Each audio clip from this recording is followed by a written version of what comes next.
Hi everybody, this is Shelley Tugas from the Hudson Area Public Library, and I'm getting ready to read chapter 12 of my novel Finders Keepers.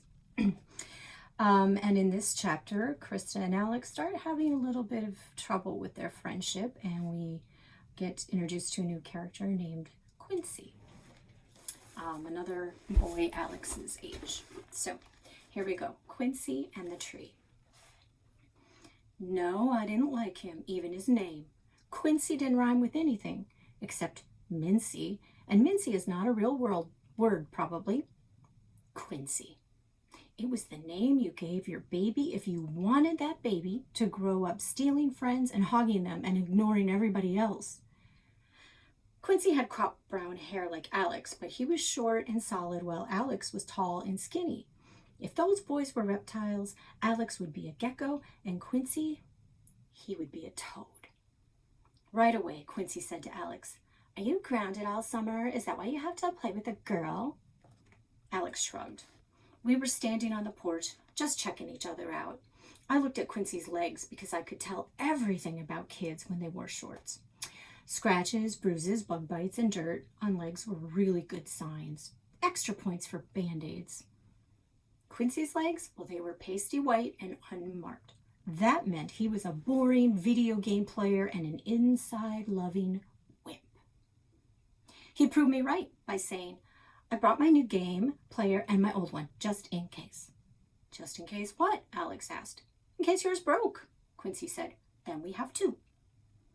Grandpa came from the house carrying a plastic bottle. He handed it to Alex. Sunscreen. "Oh, your parents say you're supposed to use this goop." He shook his head.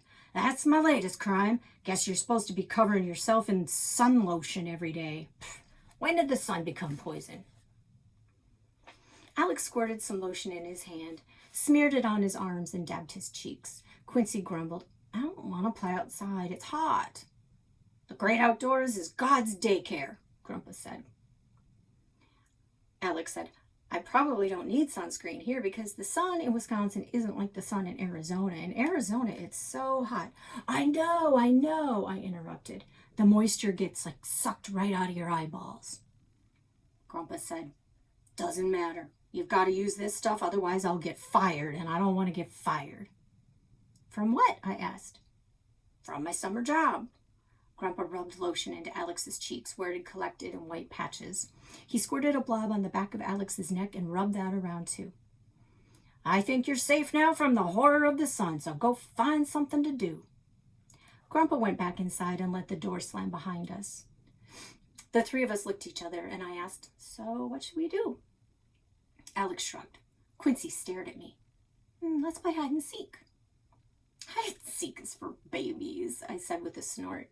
"Not babies," Alex said. "You can play hide and seek for a while, I think, and then if you don't stop later, there's probably something wrong with you." Quincy snorted back at me.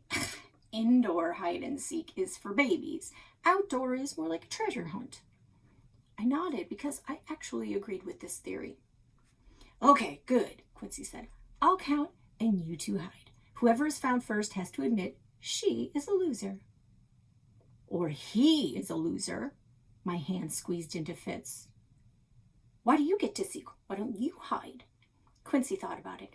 "Oh, yeah, I get it. Not fair. Well, we'll each be the seeker 3 times and the hider 3 times.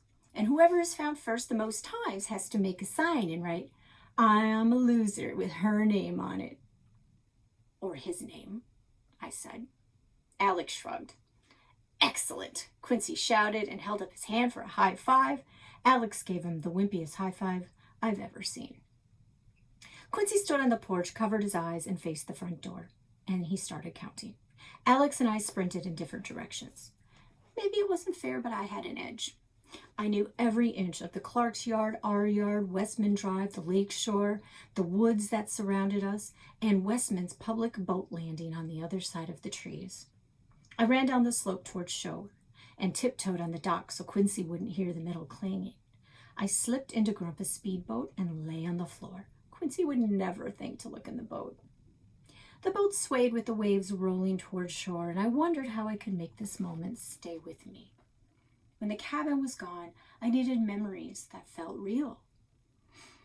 I wanted to be able to close my eyes and see the sky stretched, pure and blue. I wanted to hear raindrops plopping fat and lazy on the lake. A camera couldn't make that real. Pictures just tease people. I needed to see and hear and smell and feel. When I realized I was sleepy, I sat upright so fast I nearly launched myself out of the boat. It'd been too long, way too long. Where was Quincy and Alex? I hadn't even heard them looking at the shore. Something was fishy, and it wasn't the lake. I'd fallen for the oldest trick in the book, the hide and never seek. Quincy had sent me away with no plan to find me, and Alex never came looking either. Those boys were meaner than 100 Olivia Stangers. I didn't get out of the boat right away. I had to think, and think hard. Awesome mug, huh? Quincy and Alex were sitting on the porch swing with their faces in those video game players. I hopped up on the steps one at a time and threw my arms in the air. I won! I guess you couldn't find me. Guess so, Quincy said. Alex kept his eyes on the video game player, but his thumbs quit moving. My turn to count? I asked. Or should we do something else? Alex bit his lip, but still didn't look at me. And before Quincy could answer, I said, I don't want to seek or hide, actually. I was thinking of climbing my favorite tree. I haven't climbed it all this summer because of, Alex. Why because of me? Alex asked. Because I don't want you to get hurt. That tree is way too high. I don't want you all scared. Quincy laughed, but Alex said, I wouldn't be scared. Quincy, I continued, did you know Alex is from Arizona? He doesn't understand the woods like we do. Cactus Boy couldn't climb a tree, even if we showed him how to do it. Maybe I don't want to climb it, Alex said. Maybe you can't, I said. Quincy could because he lives here. Obviously, Quincy said. You're just a tourist, Alex said. He set the game player on his bench and crossed his arms. I nodded. Even though I'm just a tourist, I can do it better than people who live here because I've done it like a million times. Quincy nodded. I've done it a million times too. I would have done it a million times if I had lived by the woods, Alex said. I'm not scared of heights. I'm the best climber in my school, I said, and I bet my school is a million times bigger than your tiny school, Quincy. It'd be easy to be the best climber in a tiny school. My school's not tiny. I turned to Quincy and put my hands on my hips. Alex is right. Alex is totally not afraid of heights or anything, really. The school here is so small, Alex could probably climb better than you. And he's from Arizona. I'm not afraid of heights either. I'm the least afraid 10-year-old. I doubled over laughing. Quincy, you're only 10? Alex already has a 10-year-old friend, me. And you're small, just like your school. You're too small to teach Alex how to climb a tree.